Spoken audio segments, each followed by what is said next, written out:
You are now listening to the Basic and Boujie podcast. We're back. And we're live. So we are back, and it's just us two. It feels weird. I know. We're closer. We're closer, yes. No guests. No guests. We don't need guests. Yeah. Although we love you guys. We'll save them for a couple more episodes from now. Yes. So this is episode 3. We don't have an official title. Wait, I feel 4? like. Or is it 4? No, this is 4. Yeah. Is it 4? Is it 5? I don't know, because we're chopping them all up. We have my besties was a 2-part. Your besties is a 2-part. So maybe it is 6. I don't know. We're Y'all tell us now. in the comments. We're professionals what We're into the 2nd season. So this is episode ? Where we are talking about growing up Latina in Philly and growing up in very strict Latina households. Very. And what's our drink? What's our you picked these out. Our drink today is frosé. Mm-hmm. That's really good. We're gonna talk a lot after this drink. We are. And it's made with that skinny girl margarita, that skinny mixed stuff. I like that stuff. Mm-hmm. Whew, growing up Latina in Philly. Where do we start? I know. It's like it's just such a loaded topic. I'll start with I'm Dominican. My parents are both from Dominican Republic, both born there. I was the first. I was born in New York and raised in Philly. And we are, when I say we, like me, my sister, our cousins, we are first generation born here. Everyone else older than us was born in Dominican Republic. Mm-hmm. Just Dominican, not mixed with anything, because I got a lot of that growing up. Like, oh, okay, so what you mix with? Nothing. Just Dominican. I don't know what else people wanted from me, but I felt like back then, elementary school, middle school, I was probably the one Dominican or one of 2 in the entire school. And even growing up in Huntington Park, it was predominantly Puerto Rican, Black, a splash of Asian, and then there was us. Mm-hmm. That was it. What was it like for you? What's your little background? Oh, my background. So, fully Puerto Rican, right? My mother and my father are Puerto Rican. My mother was born in Puerto Rico. My dad was born in the United States, but then I think shortly after they all moved back to Puerto Rico, grew up there, then they came back and they met in New Jersey. Okay. So just me and my sister are full blood, right, Puerto Rican. Mm-hmm. But growing up, you see my sister, you see me, we're very light skinned. Mm-hmm. So we always got mistaken, especially me, I can't really speak for her, but we always got mistaken for Caucasian. Mm-hmm. Even now, you don't look Puerto Rican. I don't know what that's supposed to look like. A plate of rice and beans. I don't know.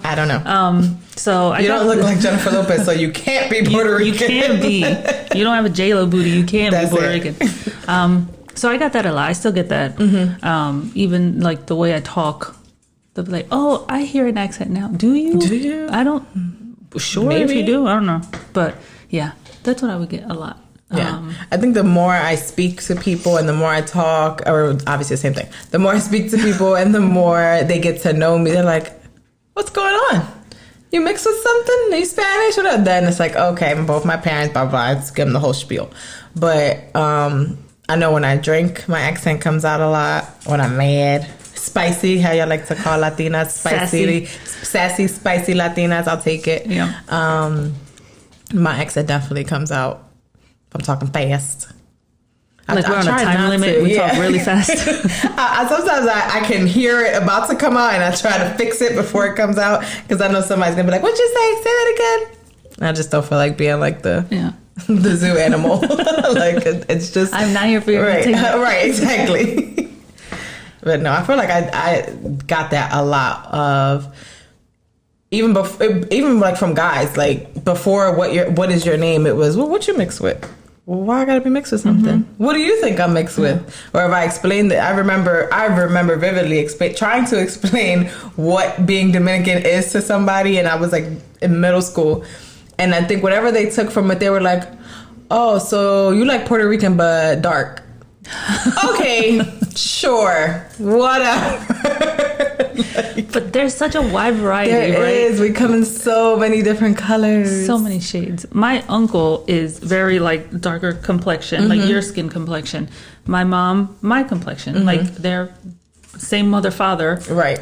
Exactly the same, completely different skin tones.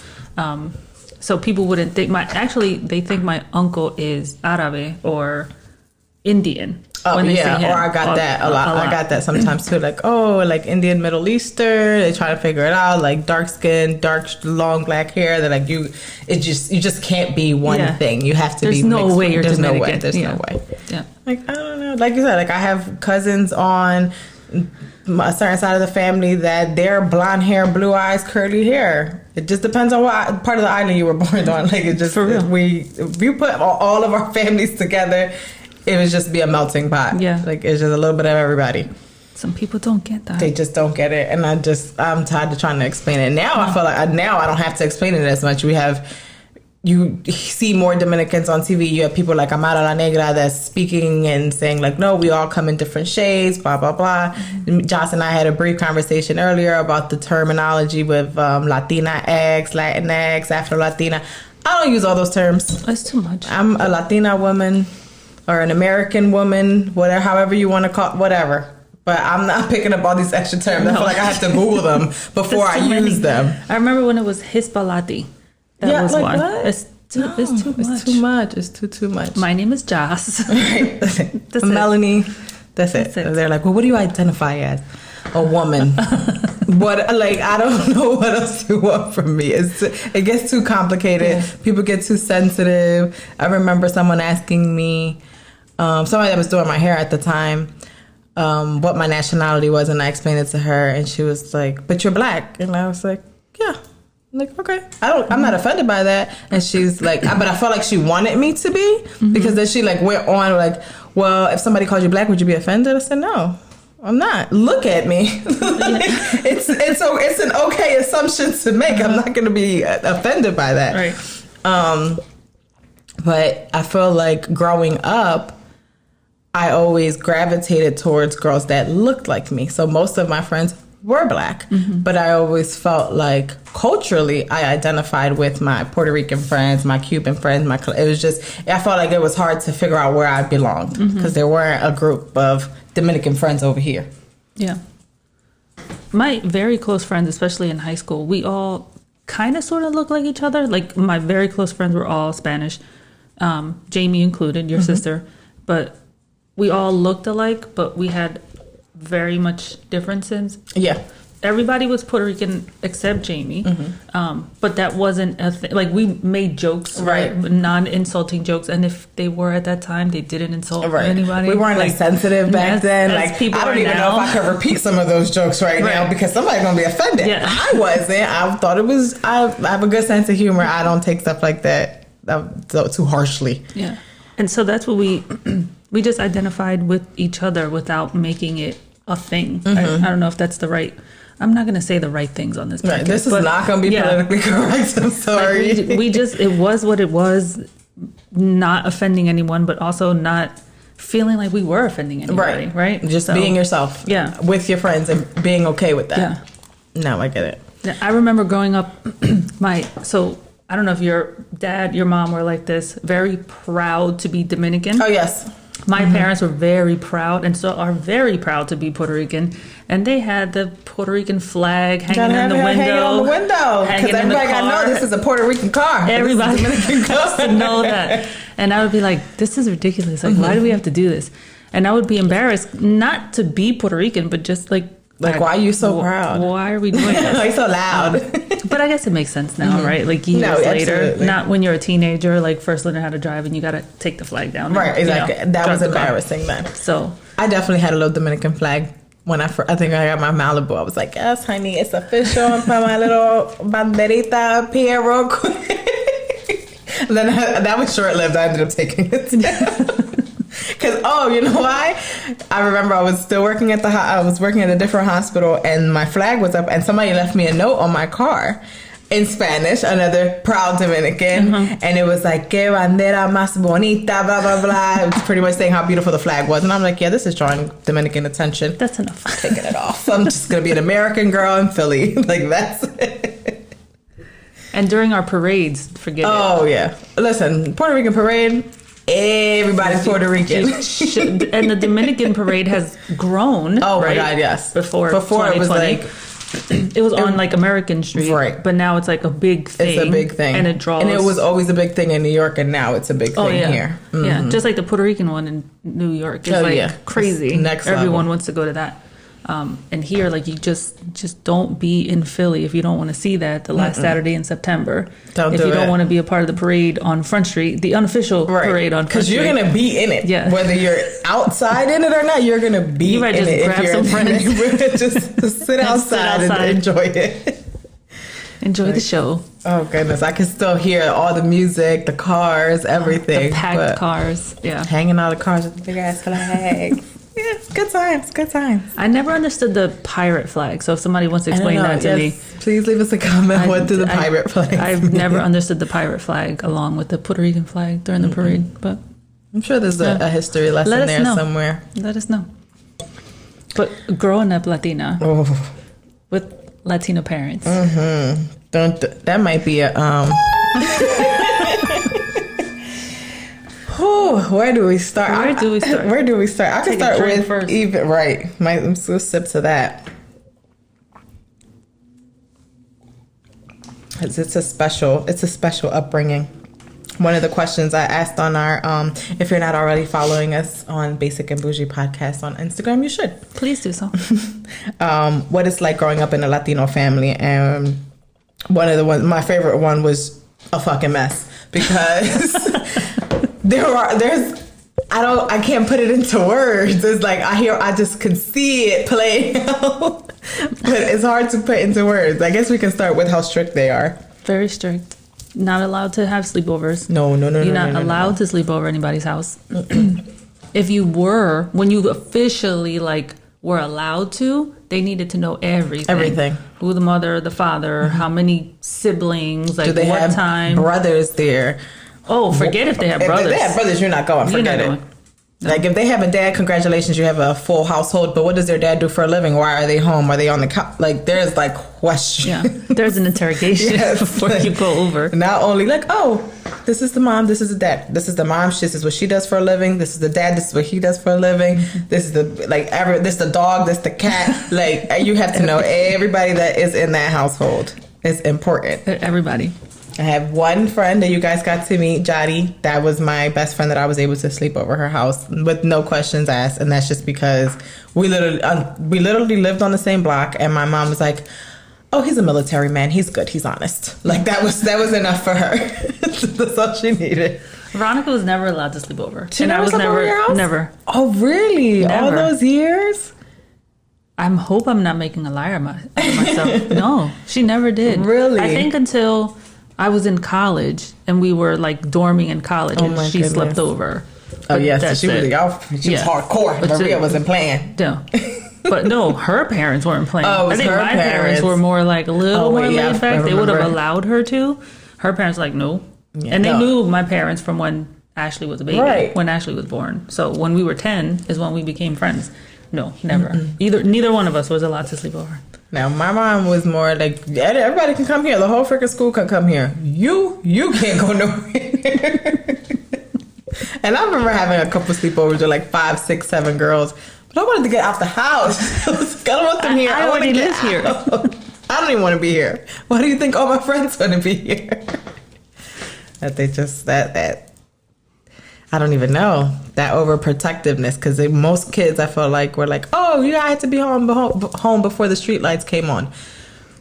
What street lights? There's just home. There's street lights? Right. Oh, there's street lights. No, your ass is in the house. Yeah.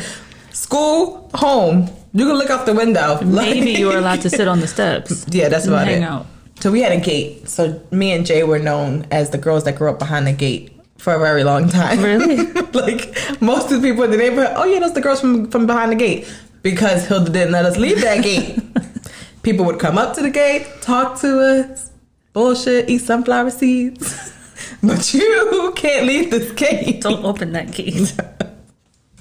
No, we were definitely the girls that grew up behind the gate. That's cute. I kind of like that. It wasn't cute back then. It's cute now. It's cute now. And I get it now. I definitely get it. I'm like, whoa. Everything she said about certain people, certain friends that I was around, it was true. Everything she said was true. Like, don't be with this one. They're going to be knocked up in this month. Like, she's, just like how I told you I have a gift and I see shit, she definitely saw it. So, well, what's the phrase? Dime con quien anda y te diré quién eres. Yes. So that was like, so tell me who your friends are and I'll tell you who you are. So exactly. you, Like by birds of a feather right? flock together, pretty much. No, that is true. And if you had a party or if you were invited to a party, there was a certain set of rules that you had to abide by. Oh, yes. And we're not talking like a house party. But that's a whole other subject for a house like, party. What? You got to go to a house party? You go over to somebody's house, don't open their fridge or accept food. Yeah, like there's rules to how you act when you go to somebody else's household. And they told you those rules before you walked in. It's usually like a conversation right before walking into the house. Yes. Like, don't accept any food. Don't take anything that they offer you. You sit there and you be quiet. You are seen and not heard. Yep. Very much. Yeah. Which And I it could be think a kid's party. It could be. And you still don't play You with don't those eat cake. kids. Don't break shit. Cake. You don't eat cake. You're full. You don't need Ya está anything. gordita. You don't need no more cake. Oh God, we'll get to that too. It was very much. It was the like you come in, you sit the fuck down, you shut up, don't say anything, Yep. and smile. Don't That's embarrass it. Don't embarrass me. Don't you dare. I remember like other people, other parents and kids like, come on, let's go here. Go. No. Nope. Because if y'all break it, Hilda's gonna think I did it, so I'm gonna sit right here. Next to her. Then next to her, you know I didn't break it. Don't. You always also go to the bathroom before you go to a party. Yes. Don't be using people's bathrooms. Yeah, because I was notorious for not going to the bathroom before we left. And whenever we got to where we were going, I had to go to the bathroom. And my mom was like, I'm not having it. So that's the first time she hit me. The last time. Because Oh, you only got hit once? I got hit once by each parent. Oh, that's Once cute. by her. I got my ass You whooped. didn't need to hit me anymore. I got it. I will never not listen again. Once by her for always like needing to go to the bathroom after we got to where we were going, because she was like, go to the bathroom before we leave. I don't have to go. Then I would always need to go when we got there. Never happened again. And then my dad for crossing the street without holding his hand when I was little. Oh, yeah. And so that was scary. So I think he reacted out of fear, like, holy shit, you Right. could have got hit by a car. Got hit once, didn't need to get hit by Why him. is it when Latino parents are afraid for us, for like our safety, that it comes out in anger?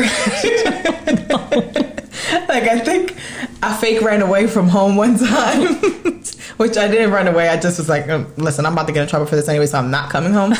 And I'm just going to make it worth my while. And I remember her beating the shit out of me and just like, I was scared something could have happened to you. And this is how you repay me? This is how you welcome me back into Welcome our you to home? open arms. With a chancleta? I thought you were scared to lose me. What happened? You're not scared now. Do I need to go back out to the streets? You're not scared now. Yeah, that there was no like. It was either just we're good, or there was anger. I feel like there was no in between. No. No, it is now, right? Like, Oh yeah, now adults, as like, an adult, you can talk to your parents and yes, I have the relationship I have now with my mom. I would have never imagined that I would have had that relationship as a teenager. Because as a teenager, I was just like, I gotta get the fuck out of here. This is like, this isn't it. And now as an adult, I'm like, I get it. I get why she was the way that she was. I felt like, yes, there were some times where she was excessive, but I do understand it. Because I was not an easy kid. As y'all saw in the other episodes, I was rebellious. And you had Jamie, perfect child, and then 7 years later, the rebellious one, nobody knew how to handle me. And you always got compared to her, Always. right? It was always a comparison. I'm going to do a PSA. If you have children that are multiple years apart, don't compare them to the other child. Yeah. We are not the same. And if anything, it just makes you rebel even more. Because I'm gonna show you how much I'm not like her. Yeah, because I'm sure you got. She didn't do that when she was your Well, age. you can't She be like didn't do Jamie. that. Jamie Yeah. just reads books. Well, I like throwing books out the window. They're more fun. Like, then leave me alone. The more you tell me to go left, I'm gonna go right. I've always been that way. I'm hard headed. Sorry, Mom. I love you. Sorry. Sorry, not sorry. Right. Made you the woman you are today. Exactly. Another thing, when you went to parties or wherever you go, you better saludar. So you better say hi to everybody. Yes. And if they want to give you a kiss on the cheek and hug you, You do it. You do it. It's not like you walk into a party, hey y'all, hey, no. If there's 15 family members sitting in that living room, you give a hug and a kiss to each You're and every doing a one. receiving line with all of them. Even if you just saw them yesterday, you greet every single family member the same. Because they're not going to talk shit about you. Yep. Was it antipática? Ay, antipática. Oh, I hate it when they would say that. Like, what the fuck does that even mean? ¿Tú dormiste conmigo anoche? Ew. I'm like, no, but we slept in the same house. No. Nasty. That's another one that means something that it's not supposed to mean. As girls, though. What? Did you sleep with me Did you last sleep night? with me last night? No. Nasty. In the same house? Yes. The same room, bed? No. No. Yeah, they take that very personal. very personal. It's like, no, it's just 20 family members in the living room, and I just saw y'all yesterday, actually, and I have to greet you guys the same again. Okay. How are you? I'm sure you're the same as you were yesterday. Yep. Because nobody's, especially proud Latinos, they're not going to tell you like, oh, things are hard, things are bad. No, everything's always good. No, like everything's always good. So why are we doing this? Yeah. No, you have to greet everyone. Yeah. I'm trying to think of what else. See. Insults that they don't even realize are insults. Oh, Lord. For example, I walk into my mom's house as a grown woman, and she likes to do a belly tap. Meaning, what's going on with the fat? What's like, I'm fat. Yes, I know. I saw myself in the mirror. I squeezed into these Spanx this morning. I am aware. I do not need your hand jiggling my fat. Oh, my God. I remember she did that to me one time, and I was like in a bad mood, and I was like, all right. Like, that was the last time. Slapped her hand away. I think she got the hint, like, okay, a little sensitive. No, I'm not sensitive. I just don't want you poking at my fat. Yeah. That's all. I never got that from my mom or my dad that I can think of, but when you see family members that you haven't seen in a while, they think it's okay to say, God. They like "Ta pick you gordita" apart. or "ta flaca." It doesn't matter what you are. You're never like perfect. You're never like, oh, "ta you look bien," good. right? It's No. always "ta gordita" or "ta flaca." You're fat or you're skinny. And then I think if they've catched you, like, wait, what did you say to me? Then they're like, no, pero pero está bien, te ve bien. te ves bien así, then you're fine. Está gorda, pero te ve bien. That's flaca, tú no comes. What? Right, like, is everything okay? Because then if you're too skinny, you stress. Yeah, is everything something's okay? wrong. Something's How's wrong. your relationship? All right, like, well, I grew up eating big ass plates of rice and beans every day. What did you think was gonna happen? Every day. Every day. What did you think was gonna happen? Yeah.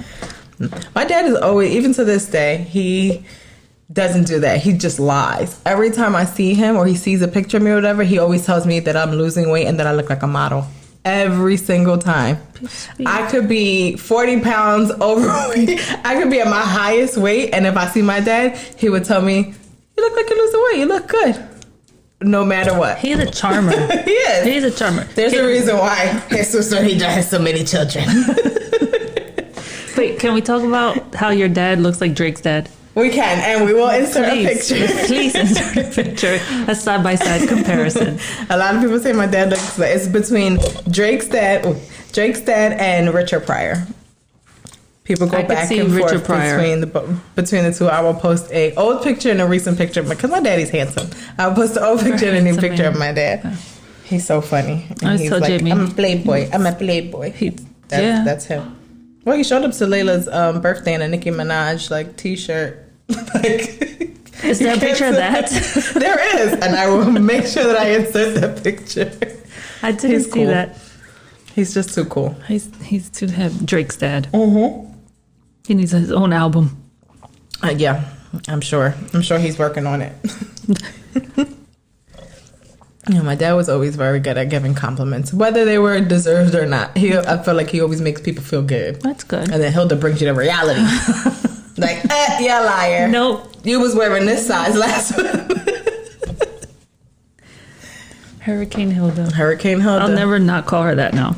It's the best. Depending on how bad that temper is, depends on the category of the hurricane. Yeah. Like, the family knows, like, this is not a good time. We can't talk to Hurricane Hilda. We're at a 5. We need to bring it down. Like, sorry, but not sorry. My dad would say, tu mamá no es fácil. Tu mamá no es fácil. Anytime I called him to complain or to vent or whatever, he used to just be like, tu sabes que tu mamá no es fácil. Which means she's not an easy person to deal with. I heard you're Dominican there. That's where I heard it. Yeah, my mom was always like, so if me and Ashley have resting bitch face, it's because of our mother. Oh, yeah. I get that from my mom for sure. She definitely has that. She's only now that we're like older and like Ashley has kids and I moved out a long time ago. Like now the relationship is stronger, but growing up, very strict, very like, no. I remember They're one very time, much the parent and we're the children. There's that very much. friendship There's no shit friendship. that's going on now. No. You are the parent and we are the child, and that's just what it is. That's it. All this, like, I want to be friends with my kids, that was not the thing when we were growing up. Like, we're friends now. I'm 32, we're friends now, Yeah. but that took to me to get, I think, 30 before we became friends. I had to But move before out that, it first. was, right. You got to move out. You can't, now that we're friendship, And does she come over and criticize your place? She'll come over here. She don't leave them 4 blocks in Hunting Park. She acts like she don't know how to get here. She's like, if you take 5th Street, because, God forbid you get off of 5th Street. 5th or 2nd Street, that's it. All the way. It's still, she struggles. No. She struggles. Because when my mother comes over, She doesn't criticize here, but she does criticize at Jamie's house. she goes They to live Jamie's. closer. Oh, so then yeah. Este reguero, I can't live like this. If my stove isn't tip top, like clean, like this table white, forget it.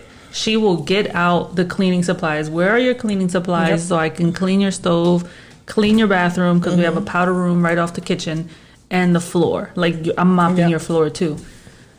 Before I moved in here, any apartment that I moved into, Hilda has cleaned it before I moved in. Oh yeah, she cleaned the house with before her we own moved stuff. in. Like, she comes with her own cleaning supplies, everything. Like, she's one thing about my mom, she is always ready. She is always prepared. Every apartment she has cleaned and sanitized before I bought my stuff in. And then you can never clean to their standard. Never. That's fine. And I'm pretty sure it's true, because I don't know, she must clean with a toothbrush or something, because the way my mom cleans, she leaves it like sparkling. I would be afraid for her to come to see my stove now. But it's not disgusting. It's just not up to the her standards. No, that's a different standard. That's the first thing. If I ever FaceTime her, because she loves to FaceTime now. She knows how to FaceTime. And if I ever clean corner of the house. I need to be standing still. I'm at my desk. Right. I'm not in the kitchen for her to see like any situation that she'd be like, "What's that?" Right. What do you do? Yeah, like if I know she's coming, or if I for Christmas I had everybody come for like Christmas Eve and all that. You ever see that? It's like a GIF or whatever, and they're like, "I want this place like Disney on Ice." Like, that was me. Like, I'm like, my mom's coming. You would think like the president was coming. Like, I'm like, my mom's coming. Everything has to be put away. Everything has to be spotless. Traumatized. Yep. PTSD from our childhood. Like, normal people, your parents could just come over. You don't got to clean up. No. Well, because then there was one day of the weekend that you had to clean, and it took hours. That was your day. That was just your day. The music was up, all the cleaning supplies were out, and you had a particular spot in the house or room or something. Besides your room. Right, because that was always your responsibility. And then whatever, que te toca in this house? Like, what do you got to do? The China kitchen, cabinet. the China, the China cabinet. I'm going to insert a picture of my mother's China cabinet. I wish I had a picture of the old China cabinet that she had. It was like very 80s, diamond-shaped glass. It was a mess. Yeah. Meaning, you couldn't just like dust it. You had to get the glass cleaner. Right. Take down all the porcelain knickknacks of somebody's wedding, anniversary, everything. Wipe that down. Bella, where her toys? She's literally bought all her toys over here. And that was like hours of a day. So don't let it be for like a holiday, because if it's for a holiday, the cleaning intensifies. Because then there's cooking involved with the cleaning, but you can't cook until you've cleaned. Exactly. Yeah. And then you gotta clean again. And then, like, it just never. It's never ending. That's why they were exhausted for the holidays all the time. And we're like, what? You know, I always think it's funny. Like, well, did your parents allow you or Ashley like to play in the house, like in the living room with your toys, or everything was in your room? So me and Ashley are 11 years apart. Mm-hmm. She didn't have a lot of toys that I can remember, but I don't think we were ever like constricted to one part of our home. Okay. Like for me, I always was in my room, and then in the living room there's like a little nook where I would play there, but just to like spread all your toys out in the middle of the living room, or like have a play area in the living room, where I see that a lot now with my friends. I'm like, oh, Hilda would never. Like, we didn't have a playroom. Yeah. We grew up in North Philly.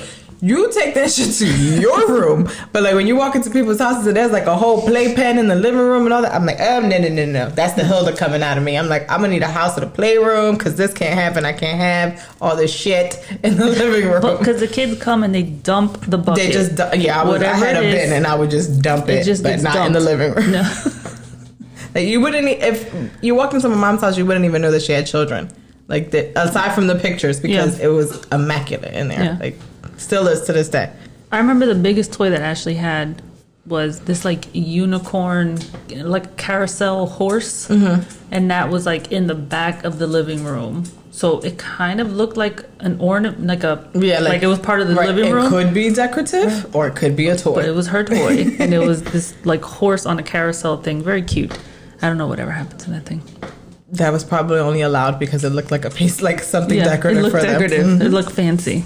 It made her living room look fancy. Right. Mm-hmm. Let me see. What else? What else we got? So, and I know when you went places, you had to look presentable. Oh God, yes. And she still does that to this day. And we're all virtual, right? Like for my job, still working from home. And I had an interview, and she was like, "Are you gonna put on makeup and like clothes?" I'm like, "For what? For what? First of all, the person who was interviewing me knows me. I don't need to do all that. So I don't even gotta fake it. I'm not doing that." And anywhere we'll go, like on podcast days, she's like, "You putting on makeup?" Yes, I'm putting on makeup. Mom. Yes. If you're going somewhere, ponte linda. Mm-hmm. Okay. All right. I will. I feel like there's a group of Hispanics, Latinos, Dominicans, whatever, that are okay with going outside in their full rolos and all that. Not my family. And we were not that. Yeah, we were not that kind of family. You don't go outside in pajamas in the middle of the day. You don't go with your rollers. You don't leave the house until you are a representation of this family. You don't all that sweatpants, loungewear. Mm-hmm. Now I'm an adult and I do whatever the hell I want, but I still like hear them in my head. Like, okay. My grandma would say, or my mom would look at me crazy right now if I went out with a scarf on my head. Like, let me throw one of these wigs on, aka one of my hats, and let me go to El Walmart real quick. Home Depot. Right. Home Depot. Like, that's something that I definitely got from I could remember my grandmother every Sunday doing her feet and her nails and her rolos every single week. Like, she took a lot of pride in her appearance, and she passed that down to us. So it's a good way to be, because now sometimes I look at people and I'm like, it's 3:00, you still got the pajamas on? They fresh pajamas, or they ones from last night? I'm judging. It's so gross.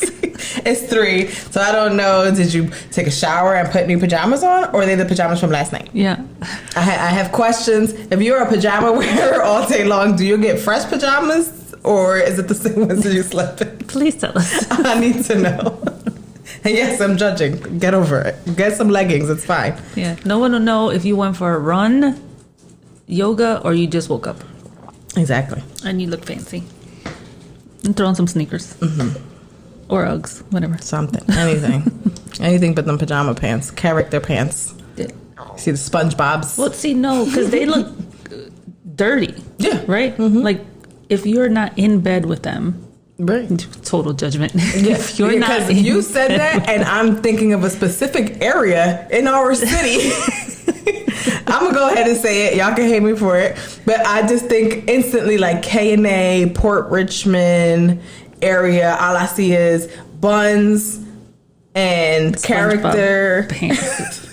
Pajama pants. They look dirty. They don't look cute. It don't look like you did anything productive today. No. Nothing. You did nothing productive today. You got your K&A. Except go to K&A. Which you shouldn't be going to anyway. K&A, it's not the same. It's not the same. No. Have you driven by there lately? I have not. Oh, actually, maybe I did, but I just like I had blinders on when I drive through. My mom works not too far from there, and she's like, "It's so bad. It's bad. It's just like zombie land. It's so bad. It's sad. It's very sad to It is. think I'm like we used to walk around there, Get out of go school, shopping, walk around, grab a slice of pizza, grab clothes. Like it was a nice area to get everything done in. Not anymore. Not anymore. Oh, going back to the cleaning. My mother, after you were done, you had to like report to her that you were done. So you would have to tell her, like, oh, I'm done, you know, the living room, whatever. She'd be like, deme chequean. Did she have a white glove? No. Okay. No. Thank God. But she would check to make sure, like, okay, you did a good job.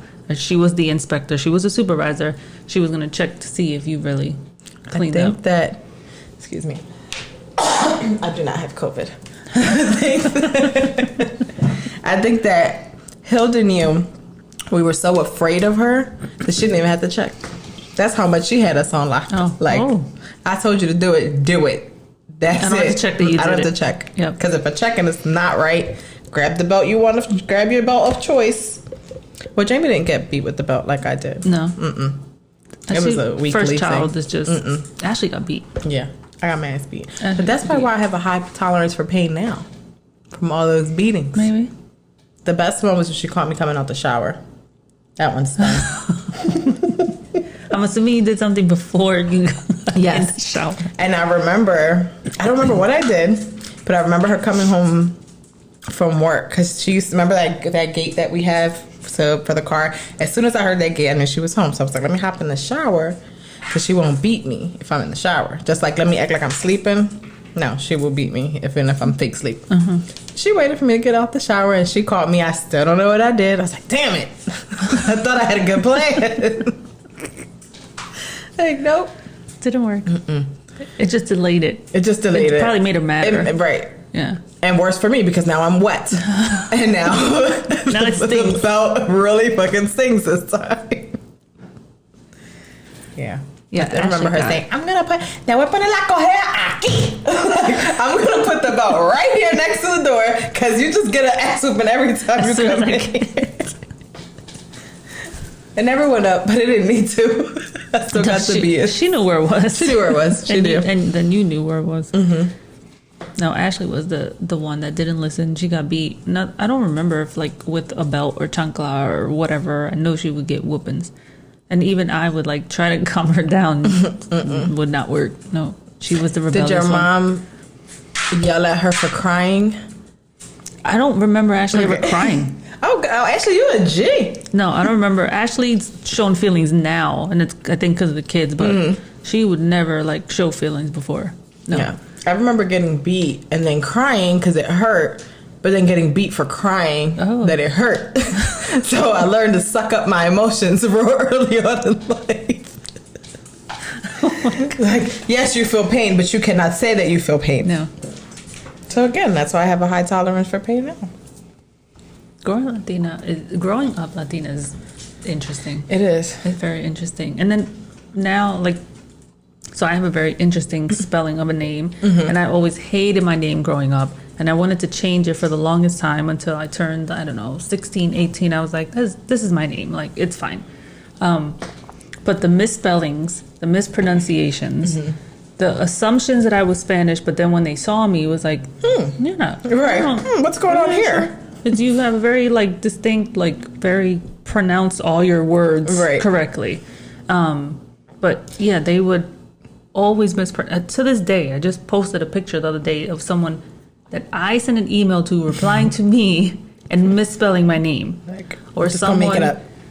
Calling me Jos, but, like, extra letters in there, or calling me Yaz. I've never gone by Yaz in my entire life. So yeah, that's always been interesting to like have a very interesting name. Always have to explain your name because then it's like it's Jocelyn. But where are you from? The Y sounds like a J in Spanish. Oh yeah, Right. All the explanations, like, and I don't mind it at the end of the day, but sometimes it's like I know I'm gonna have to go into that spiel, so I have to like prepare myself. Yeah. Yeah. My last name growing up was definitely a joke because it rhymes with gorilla. So it got to a point where I was like, yes, like gorilla, got it, done. Like, I'm going to get to the joke before y'all. But somewhere along the line, people started messing up my first name. It's Melanie. It's spelled traditional Melanie. What were they messing? Milani. Like, I've spelled my name out and looked at it like, why are people saying it like this? And I remember it was like somewhere, probably when I became a nurse because they made me wear my badge. And all of a sudden it was just like, oh, Milane, that's a pretty name. It is. It's very pretty, but it's not mine. Like, what?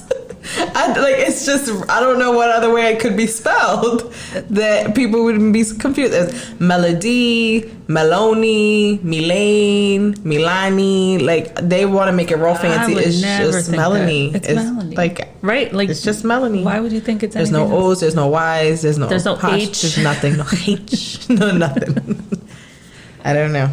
Growing up, my name, the way it looks like gasoline. So I would get Vaseline, gasoline. Gotcha. And then when Daddy Yankee came out with the song Gasolina, forget it. Gotcha. So that's why, like, another reason I hated my name growing up, because it looks like that. So that's what people would Right. And then it's pronounced a different way. That's like the whole, and then my aunt, I love her. She still calls me Joceline. Oh. So like she puts extra syllables into my name, Joceline. So it's been a fun ride with this name. So I try to be like, you should just call me Joss. Oh yeah, yes, just Joss. Jos. Just Joss. Next shirt. Yeah. Yeah, I had my great aunt, may she rest in peace. She used to call me Melania. She always called me that. It wasn't a big deal. But now everybody's like, oh, like Melania Trump. I'm like, no. I had that name first. I love that name, but I won't use it because it's always associated with her. No, yeah. But yeah, like she always called me Melania. I had an aunt that called me Melaninis. I have another aunt that's been calling me Melanation since forever. And I was like, you know what? That's pretty cool. I'm going to use that name. I like that now. And then my uncle used to have a bunch of weird nicknames for me that didn't even rhyme. They had, like, one of them was Carlito. I don't know where that came from. Where do the nicknames come from? I don't know. The nicknames never have anything to do with the original Never. name. The person, like, nothing. Like, growing up, I don't know where this came from, but they call me Pikiri. I don't know what that so is. Cute. I don't know what it is. I have no idea. And then when Ashley was born, she called me Tata. So now they call me Tata. Now it's Tatita. Now it's all this. Right. But like Tata, right? Tatas. It's very funny now, right? Because you have big boobs. So now it's like you're Tatas. You're like, now you're really Tatas. You're not calling me that. But all the nicknames, like my cousin was darker skin, I think growing up. And they would call her Prieta. It's like Prieta, Morena. Yeah. Like those are always like the nicknames for when you're brown skin. Yep. So, but some of them just didn't make any, like Pikiri still does not make any sense to me. No one's called me that in like decades, I think, but never made any sense to me. Some of the nicknames you get.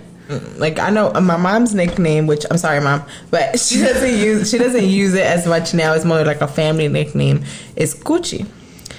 That came from my grandfather, he was Cucho. So when my grandmother was pregnant, they were like, "Oh, are you having a Cucho or Cuchita?" And that's how that name developed. Fast forward, now we're in the United States, and she had a plaque on her car that said Gucci, Cuchi.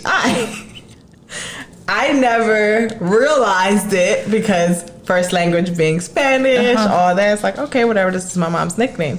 Well, everybody was like, oh, Coochie. Like, your mom's nickname is Coochie. No. But the reason why she ended up taking that plaque off was because this is a story she told me at her bar days. Somebody comes into the bar and he was like, yo, who got a car out there with the license plate? Gucci. It's just like me. And he explained to her what it meant here, and she ripped it up. But it's just like it's just funny what we think is normal in our families and our household. When somebody else hears it, where Spanish is not their first language, it's like, Why your mom nicknamed Coochie? She got that good. What's going on? I'm like, I don't know. You better not say that about my mother. Her name is Hilda. Don't you ever. How dare you? She is a saint. Like Boujie said, Mama had sex twice. When she had me and when she had Jamie. My That parents is too. it. Once, twice, that's it. That's it. They're done. For procreation only. Nasty. My cousin's father, may he rest in peace, he had a slew of nicknames. His name was Hosiang. One of his nicknames, the only one I can remember, was Toto. I don't know why. I don't know why. So Toto is the nickname for vagina. Somebody wants to explain that to me. That was his nickname. He was so much fun.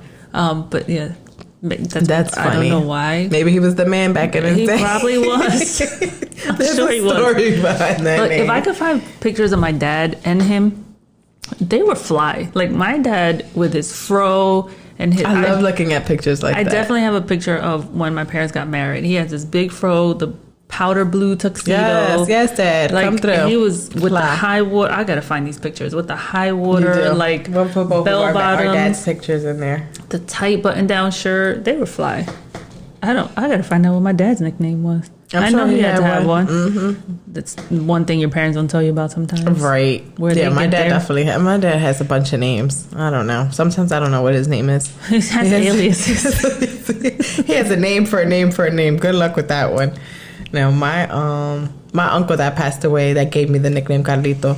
He had so many nicknames that when he passed and we said, oh, Ramon passed away or whatever, it was like, who? Nobody knew his real name. So we had to go back. It's like, oh, okay. Like, what do you know him as? Okay, he has passed away. Yeah. Because everybody knew him as something different. Like there was a lady, I'll never forget this. After he passed, I don't know, he might have still been alive, but he wasn't on the porch because he used to sit on the porch all the time. And this older lady walks by with her friend and she goes, mira, ahí que vive cabecita de algodón. Meaning cotton head, because he was brown skinned, but his hair was white like cotton. And I don't know why, but I died laughing. I thought that was so funny. I'm like, so even in your 50s and 60s, women are still going to walk past your house and talk shit about you. Like, that's it. Fast forward 30 years, I'm still going to be talking shit about people. Prepare yourself. Prepárate. Like nothing changes. You just do it later on in life, but it doesn't really change. No, it just becomes precious. It does. Instead of hateful and judgy. Yes. That's my foot making that noise now. My God. Between my foot and Bella, I don't know. Let me see. These might pick up everything. We've learned that. Just making sure I hit all my points. I know. There was I was telling you earlier, there was someone else like talking about Latina stereotypes and how we're always called spicy and all that. That don't bother me. That doesn't bother me because I'm very bland. So you want to call me spicy? Add some spice to my life. Like, yes, I am spicy. Spicy or sassy, I'll take it. Sassy Latina.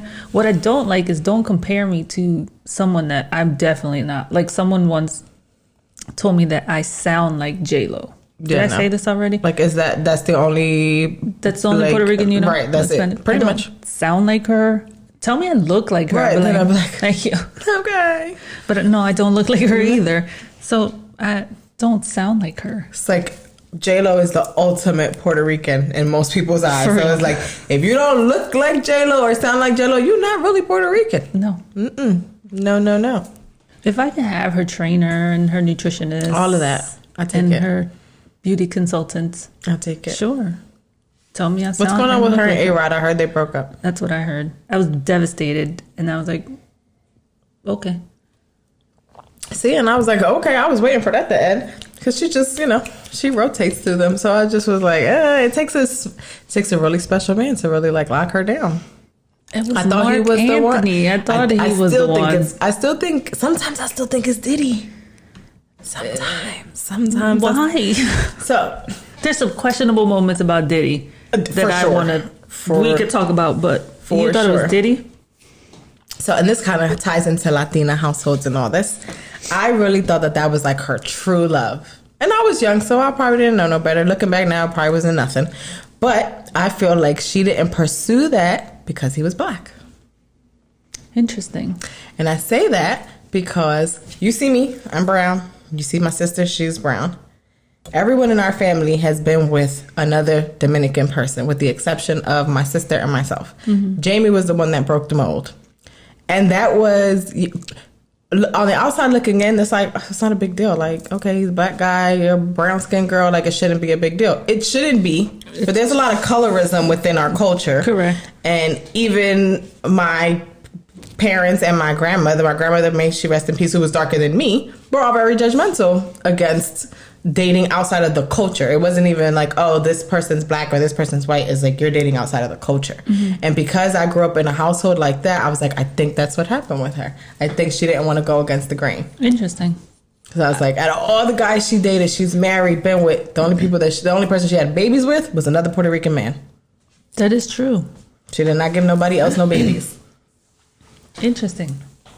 I could see that happening. The way you explained it, I could see that being the thing. If it's a thing, that makes sense. I wanted her and Ben Affleck to work out because I thought they looked so good together. But I do like. I mean, I like who he ended up with. What's her name? Jennifer Garner. I think she's really cute too. But now he's all single and weird. He's ready to mingle. Yeah, he's like single. He was ready to mingle when he was with all of them. So. Single and knocking them back. It's like, your name's Jennifer? That'll work. Bodied. Yeah, but I always looked at that story like I can relate to her, and I could understand having the pressure of your family and everybody around you saying like, oh, don't even go and circling around to the whole thing with Meghan Markle and Prince Harry and the conversation of how dark the child's gonna be. Like, that was so ridiculous. Right. Like, I mean, obviously those things still happen. Right, exactly. Like, I'm like, the fact that those questions are even being asked right now is ridiculous. But I also understand coming from a culture like that where colorism is very real. Mm-hmm. And I'm like, I'm trying to think of my cousins. I'm probably the darkest person out of all my cousins. I'm probably the darkest person in my family aside from my grandmother that passed away. And maybe one of my aunts. So I look at that like, yeah, no, colorism is real, because I remember being told like, oh, you're really pretty for a brown, like, you know, you're a little bit darker, but you're really pretty for being so dark. Like, well, what does that have to do with anything? That's so, like when they say you're pretty for being overweight. Right, like if I complain like, oh, I'm fat, but you're so pretty. Well, I didn't say I was ugly. I said I was fat. That doesn't make sense. Not the same thing. I didn't say I was ugly. I said I was fat. Yeah. But thank you for the half-ass compliment. Backhanded compliment. Right, exactly. No, but yeah, Jamie definitely broke the mold with that in our family, and then I came along and it wasn't a big deal. But I remember what that was like for her, and all the side conversations and all that. Like, really? Was it before she got married? Because I know she had dated. Yeah, way before. This is with Liar Liar Pants on Fire. Okay. Yeah, I just remember all the side conversations. And I was like, we are all the same complexion. Like, is this really a thing? And now I understand that it came down to culture, but it was presented like colorism. Like, okay, why you can't be with like a lighter one? Like, why I gotta be the darkest, like the darkest of the bunch? Well, what they say, the darker the berry, the sweeter the juice and tea. I like some chocolate. I'm like, you see Johnny, she's fair skinned like you. We used to go to the beach. I would hide from the sun. Like, I would be like putting towels because I didn't want to be any darker than I already was, because it was a constant reminder when I was home. Yeah. Like, don't get too dark. You going to the beach, don't be in the sun. You're not blanquita. You can't be doing all that. And my uncle, may he rest in peace, he was like the most non-politically correct person. I would come home from Dominican Republic in the summer, and he would turn the lights out and be like, oh my God, I can only see your teeth. Like, joking. And I took it as a joke then, and probably hurt my feelings a little bit, but I took it as a joke then. And now I'm like, you can't say stuff like that to kids. Like, that really gives them a complex. Oh, yeah. I'm like, I have tough skin. I'm resilient. I don't feel like I have those issues. But I can see how other people can develop like those issues from just being told like, oh, you're pretty for a dark skin girl, or don't stay in the sun too long, or oh, te tiene el pelo macho, like, got bad hair, like all these labels that our own people put on us. Right. But I got tough skin, honey, and here I am on a show with my brown skin. Take that. Take that. I remember my mom's dad, and yes, that is how I refer to him. My mother's dad. I don't call him. There's a reason for that. Other stuff. When he would see us, he would always like make comments, right? And they think that they're saying nice things. They think that they're like showing you that they care by saying something that like you should either fix or do, whatever. But It's I like feel nasty nice. Yeah, like don't come at me with you're fat, ta gordita, or tu ta flaca. Always would tell us that stuff. And but to his wife's family, I know for a fact he would never say that. Like he would never have those comments to them. And I don't think he was a hateful person. He's still alive. I don't think he's a hateful person. Now I always remember that instead of when I was younger and like he would play with us and like there's definitely good memories there, but what you remember is all the criticism that you receive by all that. Yeah, and I think we receive it more from our own families because we are family and they think they can say whatever the hell they want. Whatever they want. Yeah. Like, and they do. There is no filter. And they think they're being productive or helpful. Right. And they're not. It's not. You're creating a lot of issues. Like, I remember having a conversation with my mom about it, saying how just our childhood and upbringing and all that. So that our childhood as a culture was different when we have people in our generation that are millionaires now because they're making fun of how we grew up. Like there's all these channels I was showing you earlier. There's a channel on YouTube called Pero Like. There's what's that guy's name? Le Juan on Instagram. All they're doing is making fun of their parents, and we relate to that because they're like, "Yep, that was our mom on a Saturday morning. Yep, that was our parent calling Santo Domingo or Puerto Rico to tell our business to somebody else that we don't even know." And then do you get when you go back to Dominican Republic or when you would go back or when your mom goes like sending things back or them thinking that like because you're here you made it, right? First of all, you don't live in Philly, you live in New York because the only thing that exists the only thing that exists in the United States is New York. New York is the United States. So it was like, oh, my cousins from New York are coming. I live in Philadelphia. Not in New York, not anymore. But yeah, they thought we were rich. Yeah. They thought we made it because our parents bought us here. Yeah. And that's not the case. That ain't the case. We were as poor as you guys were, probably worse. Yeah. We just made it look. It looked good. But it wasn't. Like even, how I ask you this, because I feel like there's a lot of commercialized traditions in the United States. Easter, with their big old Easter baskets and the toys and the outfits and all that.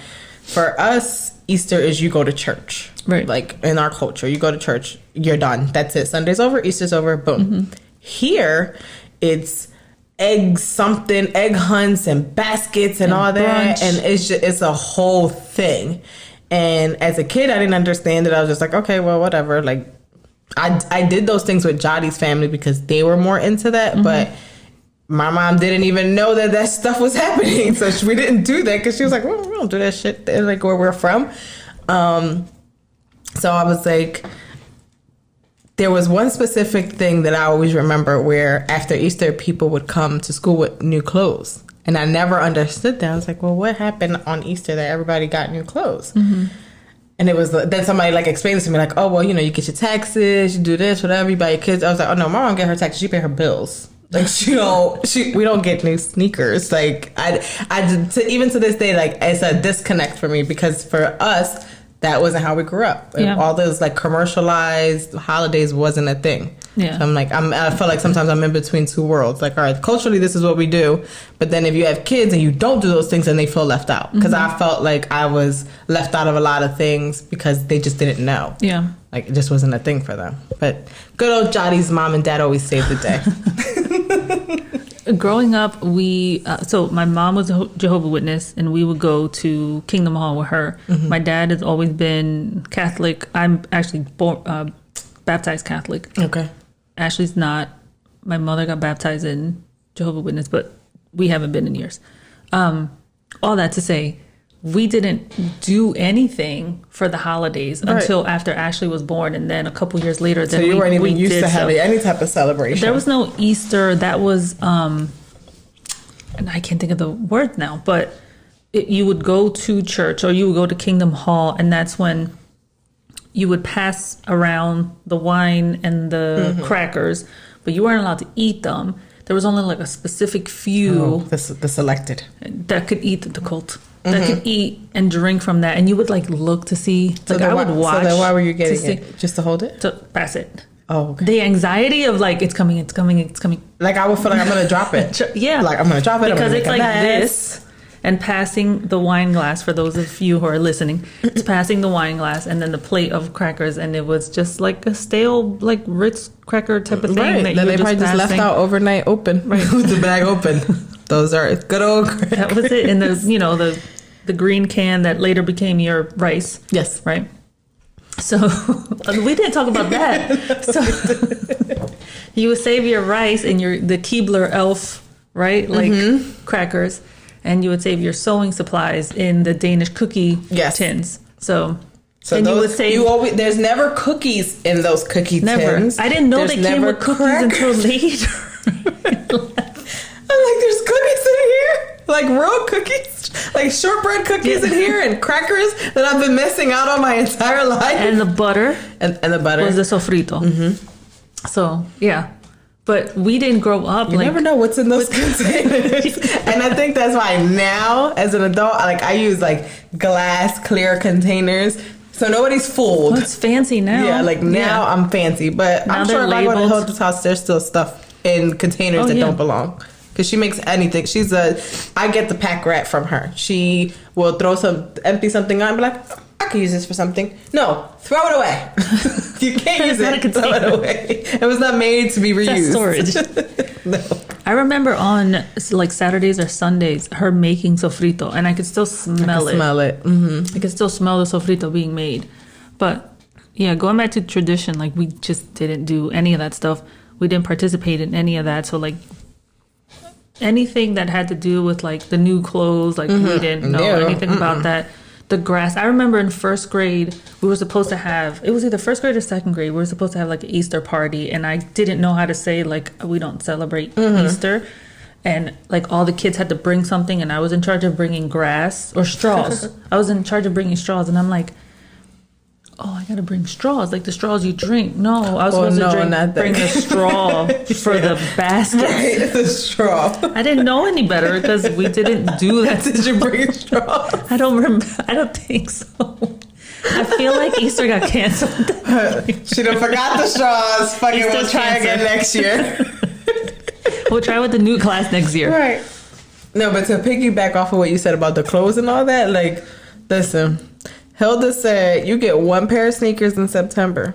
Take care of those sneakers, because that's all you're going to be like, and that's just what it was. For me, that was normal. But I had friends growing up, and I'm like, well, why y'all got so many sneakers? Like, I have white and black? I only have white Reebok Classics. And then I have winter boots. Hilda loves her Reebok Classics. Listen, if you know Hilda, you know she loves her Reebok Classics. Yes. But my saving grace was Jamie getting a job. We're 7 years apart. She got a job while I was in middle school. On top of the fact that she handed down all her Ralph Lauren hand-me-downs, steak, so I could stay fly. She also bought me clothes to keep me up to date because she went through that. She knew what it was growing up. Like, okay, this is the one pair of sneakers. You're going to get these 3 pairs of jeans and these 5 shirts, and you're going to make it work for 9 months or however. And don't you dare get dirty. I think the biggest blessing was going to a school that had a uniform. Right, like most people were like, oh my God. And I'm like, whew, stress free, because now I don't have to try to worry about keeping up with other people because I come from a household that's extra. No, you got what you needed, not what you wanted. That was definitely the thing at our house. What you need, not what you want. Yeah. I don't remember, I never felt poor. No, right? I never felt like we were struggling, but I know that we weren't rich, right? Like you could see like where we were living, but you had a house, you had running water, you had electricity, you never had ever felt poor. Cable eventually, and call waiting eventually. But I never felt like we were struggling in a like a very bad way. I just knew that everything was getting I thought my mom was taken cheap. care of. I didn't think we were poor. I thought she was cheap. Right. I was like, oh my gosh, she's so stingy. But realizing it now, like, no, she's a single mother of 2 girls trying to pay a mortgage, pay a car note, all that. My mom still to this day don't know how you did all that. But I was just like, she's just so damn stingy. Well, no, it wasn't that. She was very good at managing her money, and it was just like, no. Like, we had full home-cooked meals every single day, and she worked a full-time job, would come home. Either I was getting it started, putting it in the oven, because, Jamie was not cooking. So I was either getting it started in the oven, and then she would come and make the rice. But we had home-cooked meals every day. Jamie and I shared a room for a little bit, and then when we didn't share a room, we both had nice rooms, TV, cable. Like, we looking back now, and even I know she can be like, I told you so. My friends at that time didn't have all that in their room. Like, I had the TV, the cable, all that. Like, they didn't. Most people had 1 television or 2 televisions in their home. You watched it in the living room, and that was it. I think my mom made sure that we had that, because I still remember the story that she always tells about how they had 1 TV. And she would run home and watch I Love Lucy and drive her brothers crazy watching I Love Lucy after school. So I think she made it a point to make sure we had TVs in our room, because she got some PTSD from that. But no, looking back now, yeah, we had it better than some. I just never felt poor. We were poor, but I just never felt poor.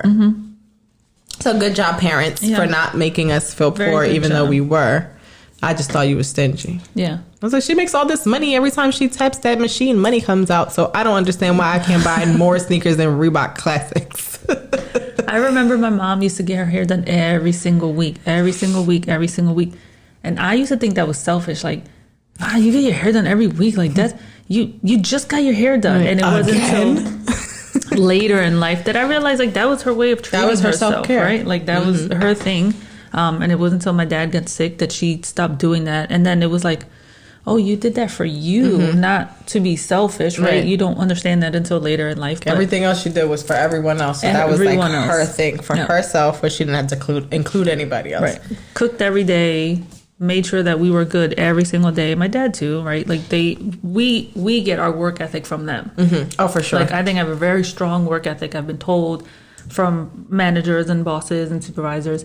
But get it from them. They didn't take a day off because they didn't feel like going to mental work. Health. Yeah. I love me a mental health day. I'll take a mental health day tomorrow. But them, no, they just went through it. That's a different generation. It was, you go to work, you work hard, you work every day, and you retire, and that's it. Like, all the hopping. Like, I remember when I would stay at one job for a year and then go somewhere else, and my mom's like, you can't do that. Like, you have to be grateful that you have a job. And this is a new generation. Or if you took a day off, te van a votar. Right. No, they pay you to get a day off. I don't know what the working conditions were when you were working. There's a little thing called PTO now, and I use it. Yes, because then you lose it. Right. Use it or lose it. Yeah. Or pay me out for it, whatever. But no, I definitely get my work ethic from both of my parents.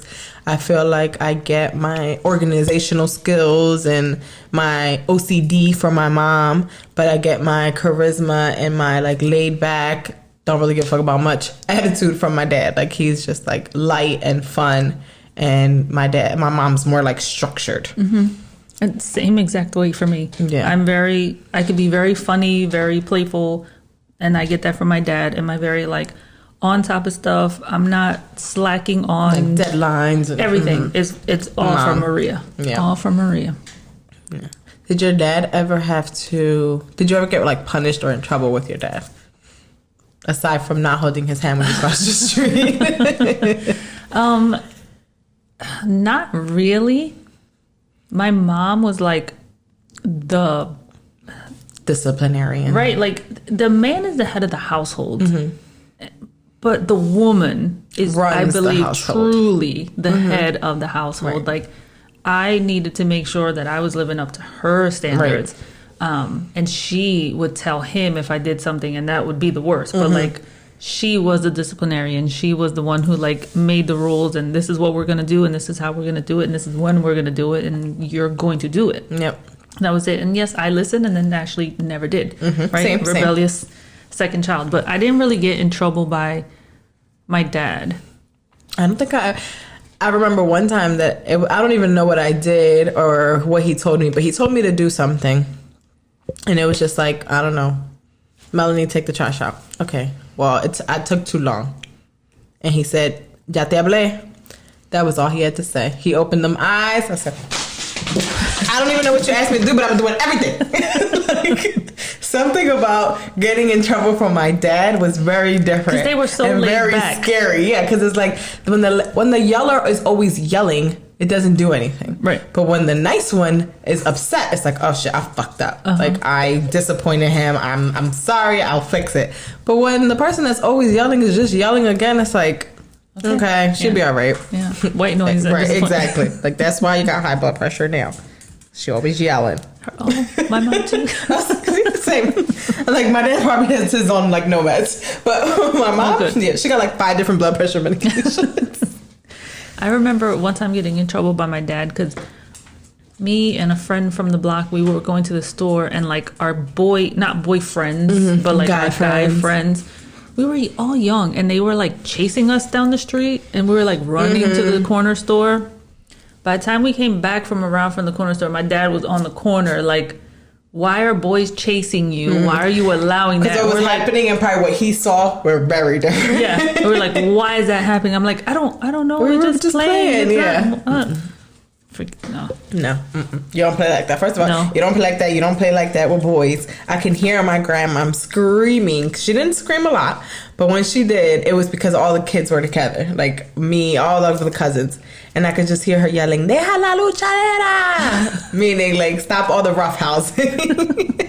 And Tiffany, I love you dearly, but her and that damn giggle always gave us up. She would just start laughing. She has this giggle, this infectious laugh. And as soon as my grandmother would hear it, she knew we were up to no good. Like, that was always the telltale, like, we're up to no good. But, yeah. I feel like we could talk at nauseam about growing up Latina, politically correct and not. So I'm not going through all that with y'all. You guys get the idea of what it was like. I feel like a newer generation will be like, yes, I am Afro Latina. I'm Dominican. Call yourself whatever you want at this point. Figure it out. Because I felt like when I went to Dominican Republic, they would be like, "Oh, tú eres americana," meaning I'm American. So I was never Dominican enough to be Dominican in Dominican Republic, and never American enough to be American here. Y'all figure it out. I'm good with where I got things to do. Let me know when you come to a conclusion, because I can't be bothered. If you have any stories like this, please share in the comments or message us, because I think we can all relate. I think Veronica says this too. Like, you're never good enough for one category, and you're never good enough for the other category. So you're kind of in this middle, like, where do I fit in?